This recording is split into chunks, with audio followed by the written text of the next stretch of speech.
ভাজা হয়ে গেছে, উঠিয়ে নিচ্ছি।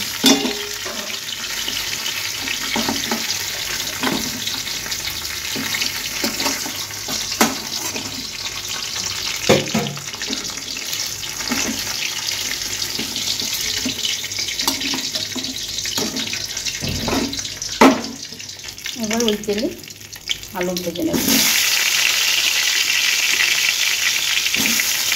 আলুগুলি একসঙ্গে ভেজে নিচ্ছি। এখানে 2টা তরকারির আলু আছে, ভাজতে যখন হবে একসঙ্গে ভেজে নেব।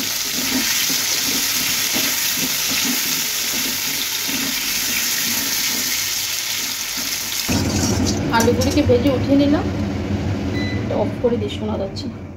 এবার আমি আর তেল দেবো না, ওই তেলে একটা তেজপাতা 2 টুকরো করে দিয়ে দিলাম।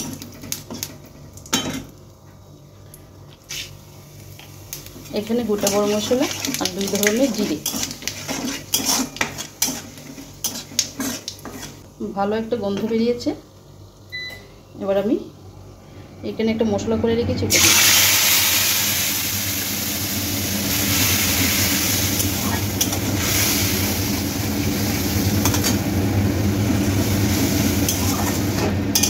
মশলার মধ্যে আমি ভেজে রাখা চালগুলি দিয়ে দিয়েছি, গোবিন্দভোগ চাল। এবার আলুগুলি দিয়ে দেবো।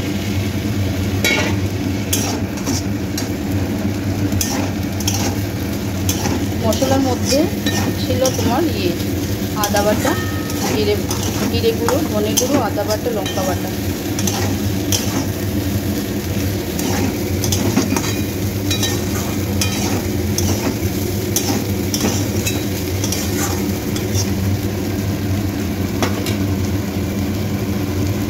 এবার মশলা ধুয়ে মশলার বাটিটা ধুয়ে জল দিয়ে দিই। মশলার মধ্যে নুনটাও দিয়ে দিয়েছিলাম, একসঙ্গে দিয়ে দিয়েছি। এবার একটু ঢেকে দেব।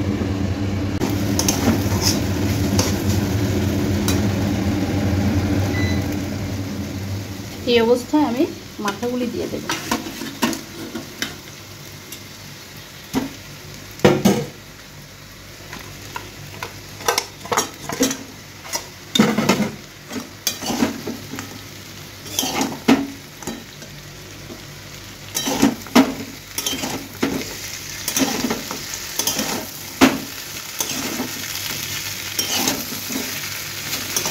সব কিছু একসঙ্গে একটু কষিয়ে নেব।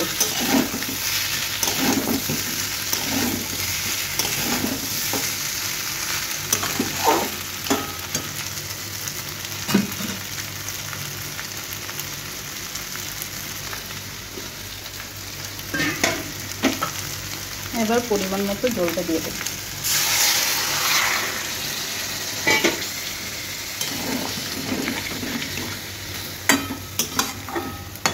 আর একটু লাগবে।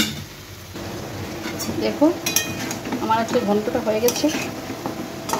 লাস্টে ঘি, গরম মশলা দিয়ে দিয়েছি, আর এরকমই একটু টানিয়ে নামিয়েছি, একটু শুকনো শুকনো।